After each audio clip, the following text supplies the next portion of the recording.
This is louder, but I have no idea why.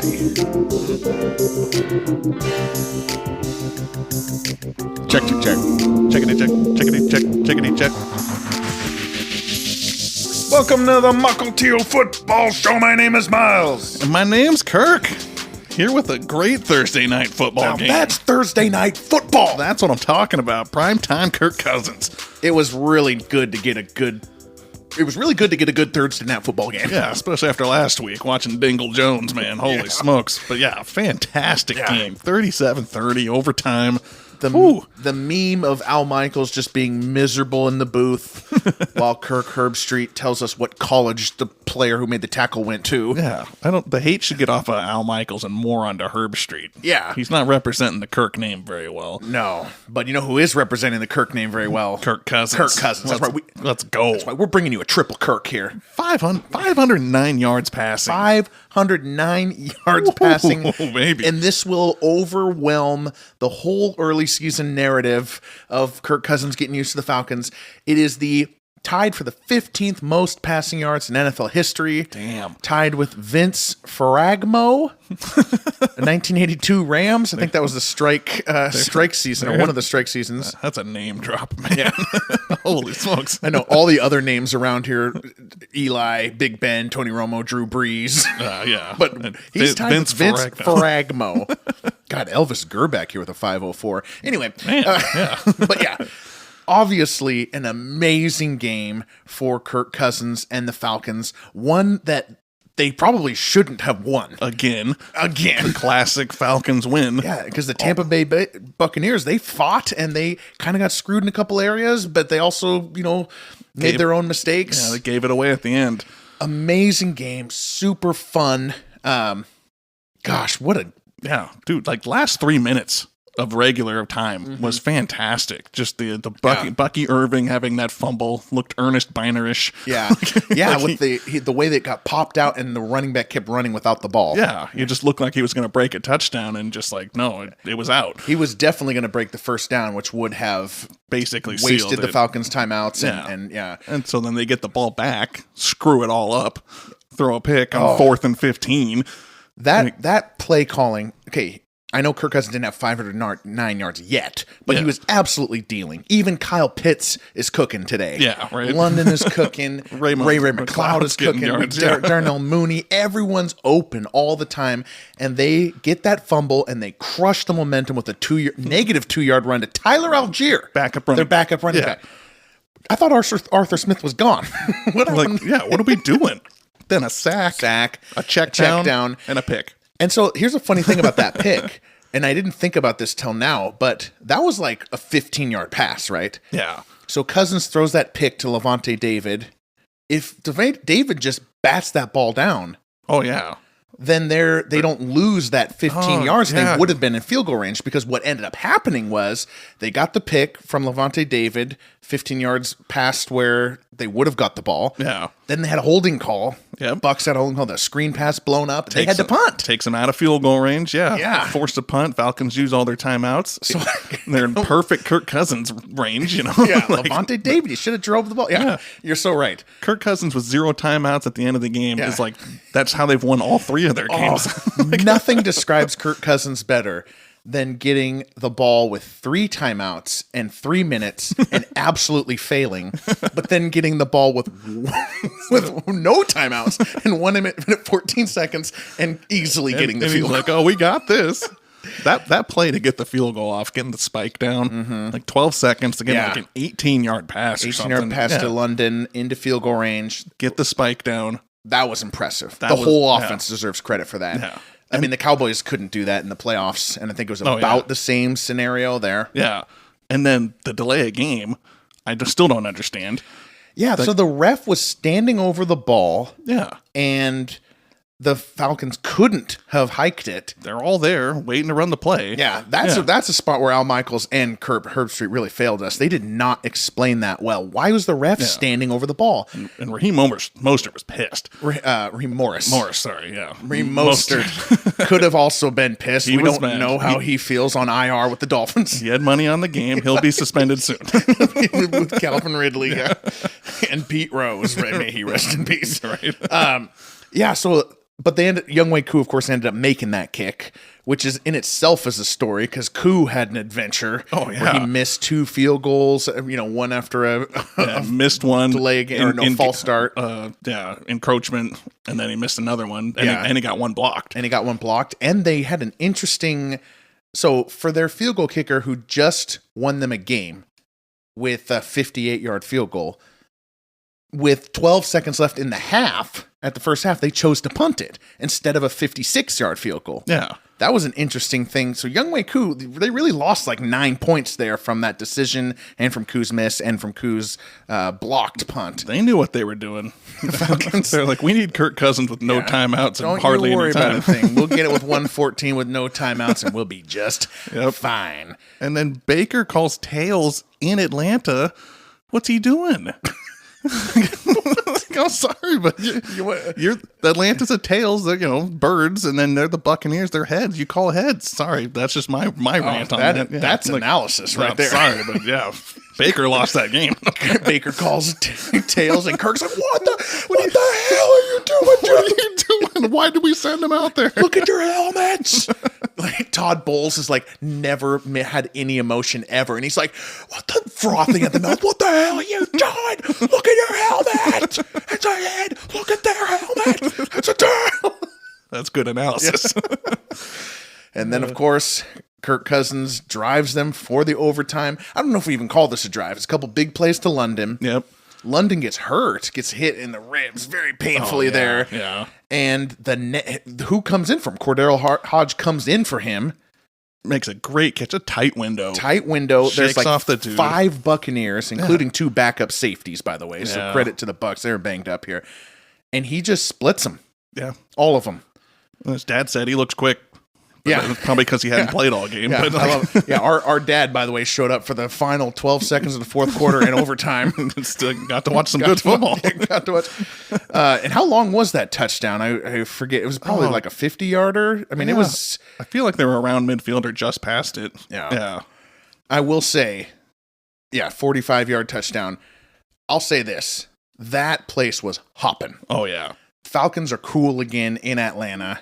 Now that the Georgia Bulldogs lost to Alabama, I can kind of go back to pro football for a little bit here. And we're just like, well, we're all in on the Falcons now. But and Kirk Cousins is doing the side to side thing, and that place was hopping. Ludacris was there. Yeah. Matt Ryan was there. They had the lady with the unicycle there, whatever that was. Oh, and there's so much other stuff in this game. You started with the fumble, but right before that, remember Mooney had the drop. Oh, that was on the 3rd and long that would have set up the Falcons for. So both teams just ups and downs. And I'd love to see the win probability graph on the final few minutes of this game. Oh, absolutely. But yeah, I mean, a lot of love to the Falcons. Yeah. And they were carrying Hodge off like he won a Super Bowl. I loved that, though. That's because of the environment in the stadium. They were going nuts. Oh, yeah. But Bucs played a great game. Mm-hmm. They just gave it away at the end. Yeah. Baker had 3 touchdowns, all in the first half. They were running the ball well, both with Irving and with Rashad White. Yeah. Mike Evans. 2 touchdowns, including his 100th career touchdown. Boom. Now, this race to 100, I'm so glad that I've been so tapped into it. I know, right? Because Derrick Henry, who has 99 touchdowns right now, almost got it on Sunday Night Football. Yeah, fumbled on the one into the end zone where Patrick Ricard, the fullback, recovered it for his 7th career touchdown, by the way. Damn. Yes, I looked that up. Wow. That opened the window for Mike Evans to pop 2 in there this week. Touchdown 99, touchdown 100. People celebrating. He fires his 100th touchdown football into the crowd, and that's a viral thing because the Buccaneers fan makes a great catch. It's not a short throw. Oh yeah, and it's being defended by some guy in a Pitts jersey too. But defense was not here this game, so no defense on the field, no defense in the crowd. Right.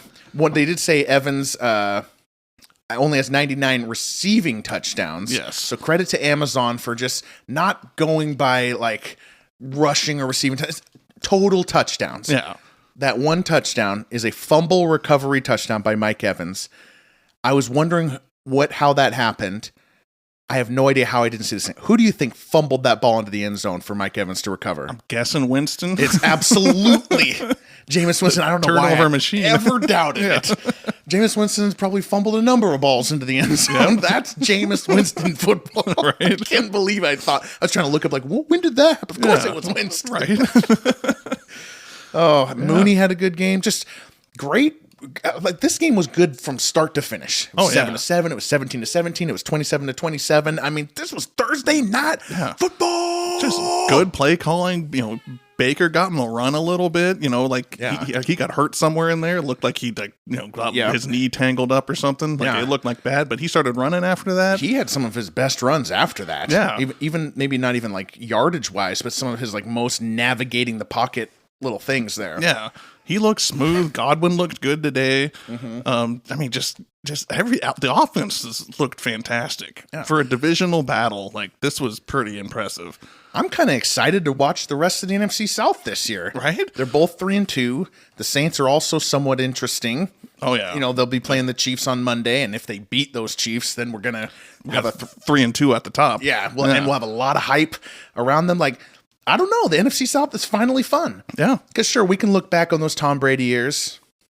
They weren't fun to watch. No. They weren't fun to watch. Each time the division was like a slog. Yeah. But everybody's like, 7-7 coming down the stretch. And you're no one deserves it. Yeah. Like, who's going to lose in the first round? Yeah.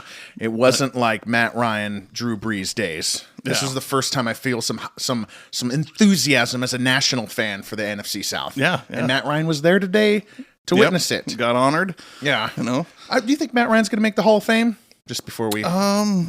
Yeah, probably. I think so too. I mean, maybe not like the first go, but I do think he deserves to be in there. Just passing yards and touchdowns. He should have won a Super Bowl. Yeah. He's got an MVP. Like, that seems like a Hall of Fame resume. If he had won that Super Bowl with one of the greatest offensive performances that playoffs, but anyway, I think he'll make it too. Great game. Great game. Yeah. Mukilteo Football Show. This show is football, everything. NFL history, legacy, ups and downs of the season. We got shows Thursday, Sunday, and Monday after the primetime games. Follow us on YouTube, Apple, Spotify, wherever you get your podcasts. Okay. Week 5. We're here. We're the second quarter of the season now. Second quarter of the season. I believe it's at like 23.9%. Yeah, now that they added the 17th game. That really screws with the percentages. So welcome to the 23.8% extravaganza. Right. But everybody's bruised up now. We've seen everybody's got a win and a loss, basically. Yep. Besides Jacksonville being defeated and, you get Vikings and Chiefs, but right. Everybody's right there. So now we're going to start playing some real October football. And this is where it starts to get important. Of course, it really gets important in November. Yeah. But I want to start with one of those teams that doesn't have a loss. The Minnesota Vikings. Woo-hoo. Hosting the New York Jets in London. Hosting, yeah. The Vikings, known for colonizing London and England back in the early 1100s, I think. I don't know. Is that how it worked? Did Vikings come from England or did they go to England? I don't know. Okay, well, let me take a moment. No, I'm kidding. Check my world history real quick. I don't know. The Vikings, they were nearby. Yeah. Definitely nearby. They were feared, at least. Yeah. Now, I think a lot of people would have been more pumped about this game if the Vikings hadn't beaten the rivals Packers and the Jets hadn't laid a dud against the Broncos. Yeah. But the Vikings are favored by 2.5. So wow, I'm surprised it's that close. Yeah, so it's within a field goal there.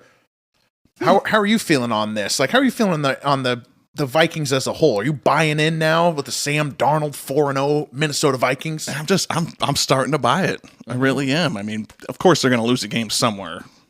Probably not this week. I don't think so. Just kind of giving my cards away early. Yeah. But yeah, the defense is causing havoc, getting turnovers, getting sacks. Yeah.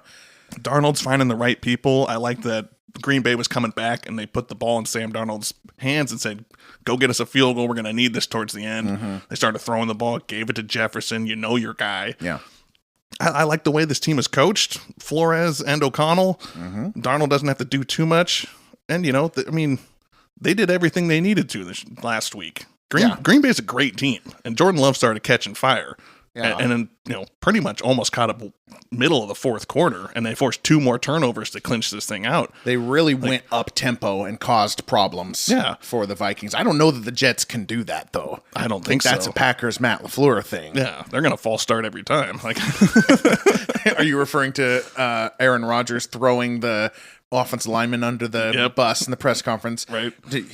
Robert Saleh told you to reduce your cadence or whatever. Yeah. And he said that's one way, or you could hold him accountable. Yeah, exactly. There's a riff right there. There is a riff, and that's a very public riff. But I'm Vikings wise, I'm in. This team's nice. Aaron Jones has shocked me. I still don't think he's going to make it through the year, but he's doing his part. They've got the weapons. Addison's back.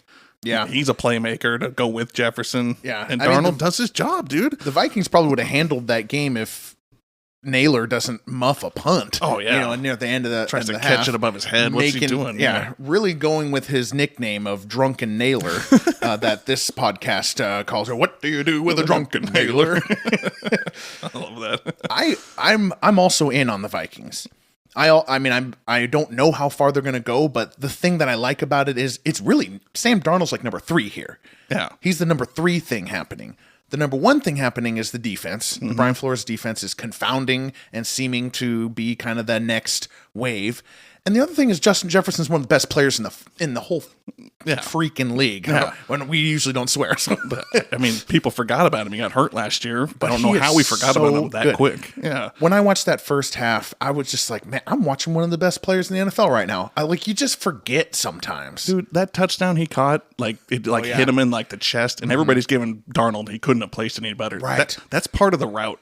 Him not putting up his hands earlier, not trying to go for that jump and having it hit there and trusting that he'll catch that and be 2 feet in bounds. That's more Jefferson than it is Darnold. What they used to call quiet hands. Yeah. That is so hard to do. And that's why it looks so good. Yeah. Yeah. I completely agree. Justin Jefferson's an absolute beast. Best receiver in the league. Yeah. Hands down. So I'm assuming we're both picking Vikings here. We could talk about the Jets, but they got problems. I think Saleh, I don't know if he's going to make it through the year now with this Aaron Rodgers riff. He's always been an absolute asshole to the media. I hate Robert Saleh in his press conferences. The second that defense starts not looking like a dominant defense, that's when Saleh goes. Yeah, because that's his whole shtick. And I think that could happen because they've gotten lucky with injuries the last couple years, and they're not getting as lucky this year. Yeah. And I'm worried about the Jets. I really am. And Rodgers is just being, just kind of a jerk. That's why you got to get Devonta Adams over there just to buy another 4 weeks of happiness from Aaron Rodgers. Yeah, because the connection with Garrett Wilson isn't working.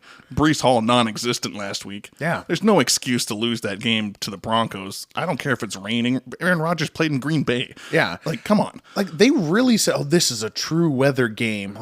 It didn't seem like a true weather game to me. It seemed like it was a little windy and rainy. Yeah, come on. It's not a dome, and I wouldn't expect it to be 30-30, but I would expect the offenses to not be completely shut down. Yeah. To me, wind shuts down offenses more than rain. Yeah. Bo Nix is shut down because he's Bo Nix. Aaron Rodgers should have been getting first downs, and he wasn't. How did he win that game with 60 yards? That's just shocking. He had 60 yards passing, and they won. Honestly, that game was an absolute joke. Oh, man. That game was an absolute joke. And so, I'm worried about the Jets because they got to travel. Maybe this is like a bonding thing where they can figure it out on the road here. Mm-hmm. There's that possibility because they are definitely underdogs in this game, in my opinion. 2.5 points on the spread is that's ridiculous to me. Mm-hmm. I'm going Vikings all the way on this game. Yeah, me too. I could see this being their humble moment, but could be. Yeah, the Vikings fans want to hear from Aaron Rodgers again. Right. All right, let's go to Cincinnati Bengals at the Baltimore Ravens. Bengals get their win. They're 1-3. Ravens get their Sunday win. They're 2-2. These are not great records, but we're feeling totally fine. Oh, yeah. Because if you get a win in the most recent week, you're good. Right. It's a 1 week season, So for me, I'm going to start off with, I know you're well, how are you feeling about the Bengals? Because I'm about to go lay into them. Okay, lay into them because I'm worried about the Bengals. Okay, because I watched the game against the Panthers and I was absolutely not impressed. They needed a lot of luck to beat the Panthers. There were fumbles that went their way. There were turnover on downs that didn't have to be turnover on downs. Like, come on, Panthers. Right. There was so many things that just, if they just went the other way, the Panthers win that game. Yeah. And people are saying, oh, Joe Burrow and the offense are doing fine. It's like, yeah, against the Commanders and Panthers defenses, you can't play two worse defenses than that. Like, they're giving people touchdowns. Yeah. Meanwhile, the Cincinnati defense is concerning me. Yeah. For some reason, they keep being able to stop Mahomes, but they're not looking good outside of their Mahomes games. Yeah. And they have to win this game just to get my confidence back, and I'm sure that's on their minds. Yeah. I'm very worried about the defense. The defense has been bleeding points to any team, basically. And they gave up points to the Chiefs, too. And they lost to the Patriots, for crying out loud, in week 1. Yeah. So, I mean, they're losing to teams that should definitely beat. I mean, I think Joe Burrow's doing fine. Now that Higgins is back, Chase can get open a little bit more. So I'm not too worried about the offense. But they basically have to play perfect. I mean, they have to play, like, just score every single drive. And I don't know if they can do that all the time. It will be in Cincinnati. That helps. Baltimore coming there. T. Higgins is warming up. He's warming up. He hasn't scored a touchdown yet. I expect one this week. I expect, there be a pretty good offensive output from the Bengals, because these teams know each other pretty well now. They've kind of got the same offenses, coming in again. So the defenses hopefully have good plans, but the Bengals, they just seem soft. They haven't been able to stop the run, which is a huge concern playing the Ravens. Like, are they really gonna shut down Derrick Henry and Lamar Jackson? Like, they might not even have to pass the way the Bengals have been defending the run. I mean, this is a game where their defense needs to prove something. Otherwise, this season might be a wrap. Going to 1-4 and a big loss to the Ravens at home could be that game that breaks the camel's back. There starts to be locker room problems. God, they've got to know that, and the Ravens have got to know that too. Yeah. Like, the Ravens are riding so high after that Sunday Night Football stomping of the Bills. Like, I just got to admit, I was wrong about the Ravens. I feel like this happens to me like every year, and it's just something I'm able to identify that the Ravens have reduced in their depth, right? Yeah. And I'm like talking about how that's going to affect them. They've gone from a 9 to an 8. I did this with the 49ers last year, too. Yeah. Like, I took it too far. But really, they've gone from a 9 to an 8. You got to calibrate. Yeah. And they're still better than most teams. They still have Kyle Hamilton and Roquan Smith and Madubuike. They still have such good players on defense. Yeah. And how did we let them get Derrick Henry? I know. How did we let Lamar Jackson get Derrick Henry? This feels like when we let Tom Brady get Randy Moss. What the hell happened out there? It ain't right. It ain't right. And, I think the big knock on the Ravens has been their defense blows fourth quarter leads. We just got to remember they have fourth quarter leads. They have a lot of opportunities to blow fourth quarter leads because they're always up in the fourth quarter. That's a great point, because that's the opposite of my pet peeve where the Stafford has the most fourth quarter comebacks. It's like, you got to be down. You got to be down to catch up. Yeah. There's always the stat. Stafford has 10 tons, or like not 10 tons, but has like double the fourth quarter comebacks that Aaron Rodgers has. It's like a divisional comparison between why Stafford and when the Lions actually better than Rodgers on the Packers. Like, dude, Rodgers throws 3 touchdowns in the first quarter and doesn't even bother with that. Yeah. And but I am picking the Bengals in this game. Okay, because I'm a Bengals fan, and they need they need this. They need it so bad. They got to be angry. They got to be foaming at the mouth for it. And the Ravens maybe getting a little too cocky.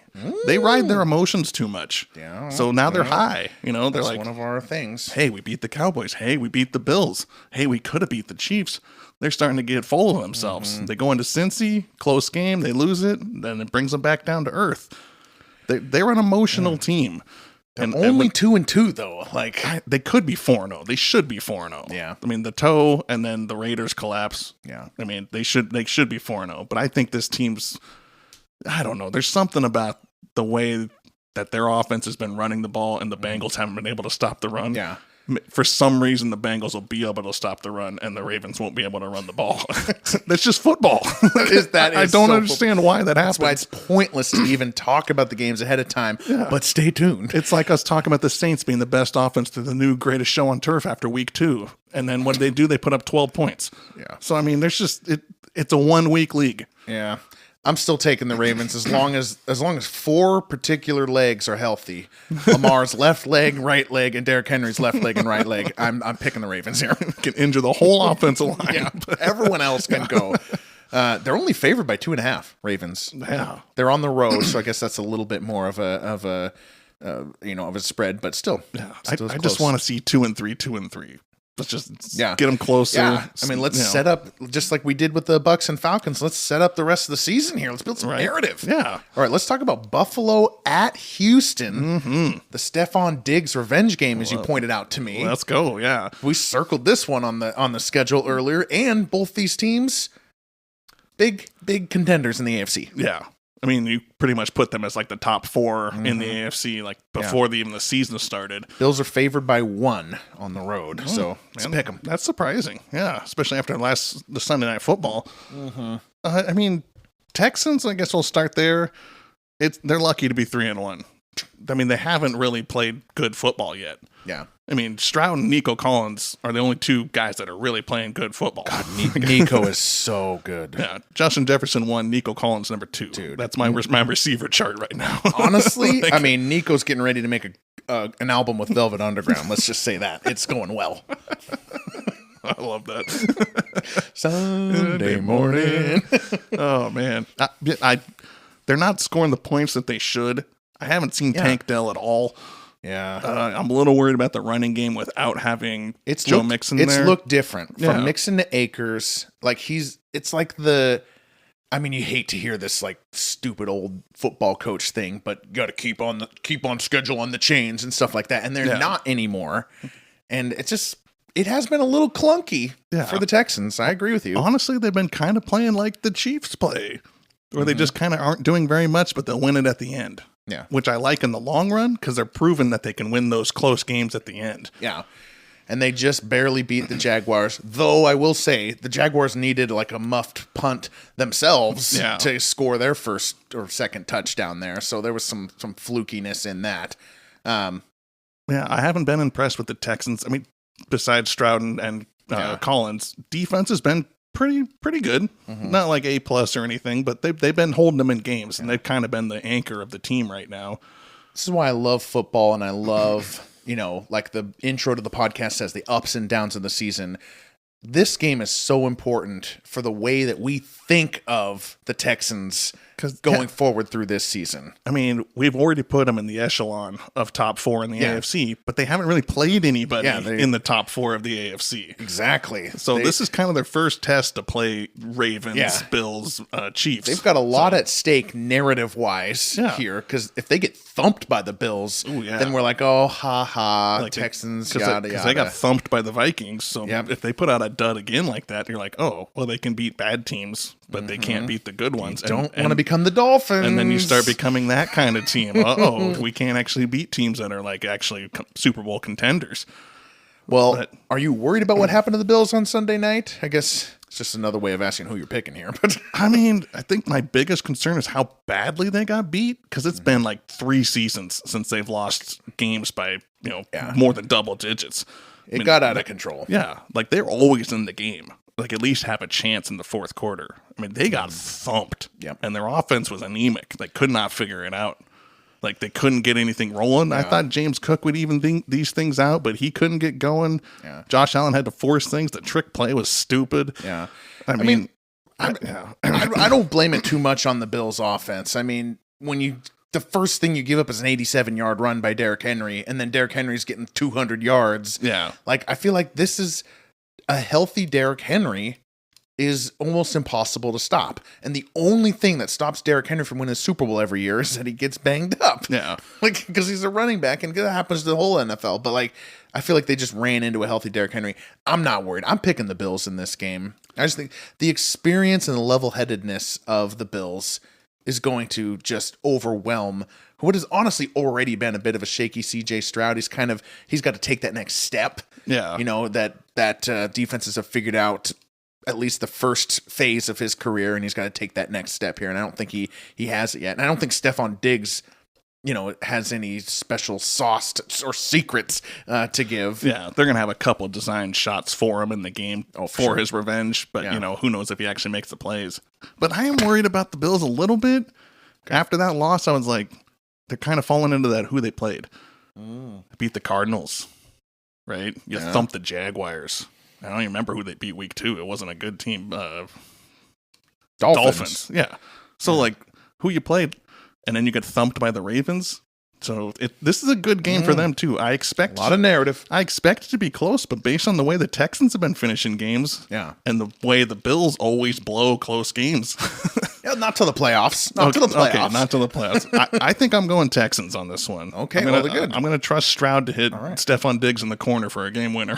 Okay. Give me a week 5 classic. Right. Well, that's our second one that we differ on. Yeah. So that's good. It's nice when we disagree on things, All right, let's finish it up with Sunday Night Football and a uniform matchup that NFL history buffs love to see. It's the Dallas Cowboys at the Pittsburgh Steelers. Both teams are relevant still. Dallas, with their win over the Giants last Thursday, keep their, realistic playoff hopes alive. And of course, Pittsburgh just got their first loss. Yeah. So they are 3-1.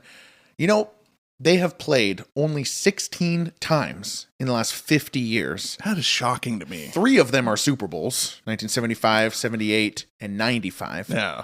This is only their 7th game since they played the Super Bowl in 95. Man, that's weird. Part of it is because the Steelers were in that 6-team division. Oh, the AFC Central. Yeah. So they did not play from 97 to 04. Okay. So there's a huge chunk there that they didn't play. And then you only play every 4 years. But don't you feel like they play more often? It feels like it. It just feels like a classic matchup that I see. That's because the game is good every single time. Let me run you down here. Run it down. 2004, Steelers start rookie Ben Roethlisberger. Love it. Against Bill Parcells' chosen 41-year-old Vinny Testaverde. Ooh. The Steelers are down by 3. The Cowboys are trying to run out the clock. James Ferrier strip sack fumble of Testaverde. Vinny test my Bernie. No. The Steelers are already in field goal range. They could send it to overtime, but they don't have to because Jerome Bettis punches in a touchdown, walk-off touchdown for the Steelers. Nice. 2008 was a classic game. I remember I was at Anthony's house watching this, rooting so hard for Romo because this was in the moment we really hated the Steelers fresh off the 05 Super Bowls. Romo sucked so bad. 3 interceptions. It was tied 13-13. Roethlisberger was struggling as well. Cowboys defense was good in those days, the 08 versions. They were a good team. Romo gets a chance with a minute left to drive for a game-winning field goal. Pick 6. Walk-off win for the Steelers. Romo. Fun game. Yeah, you're a good announcer. You were not a clever quarterback. 2012, Romo versus Ben. Cowboys win that one in overtime. Big Ben throws a pick in overtime. That was almost a pick 6. It was tackled at the 1. That would have been perfect symmetry there. Yeah, and then a chip shot field goal for Dallas. So that was a good game. Okay. And the 2016 game, you brought it up even when I mentioned it to you. Elliott up the middle. Yep. And it was like they had no timeouts. It was like 20 seconds from like the 9 seconds. From like the 20 or the 30-yard line. 32. And just ran it up the pipe. Yeah. Just sprinted in for a touchdown. I remember that game too, because when have you ever seen an up the middle walk-off touchdown run? Yeah. It's unheard of. And that was rookie Zeke and rookie Dak. Okay, yeah. So that's pretty even. Steelers win 2 and Dallas win. Yeah, jeez. There was a game in 2020 which was also a close go-ahead touchdown from Big Ben to Eric Ebron. I honestly forget about 2020, and I hated that season. There were no fans. Cowboys quarterback, no fans. Cowboys quarterback was Garrett Gilbert. I do not remember that name. Gilbert. Wow. Yeah, that one shocked me. Yeah, it was Dak got hurt, and then Dalton got hurt. Okay, that season. Yeah, so screw the 2021. But other than that, every election year, we have had a great Cowboys-Steelers matchup. I'm counting on one today.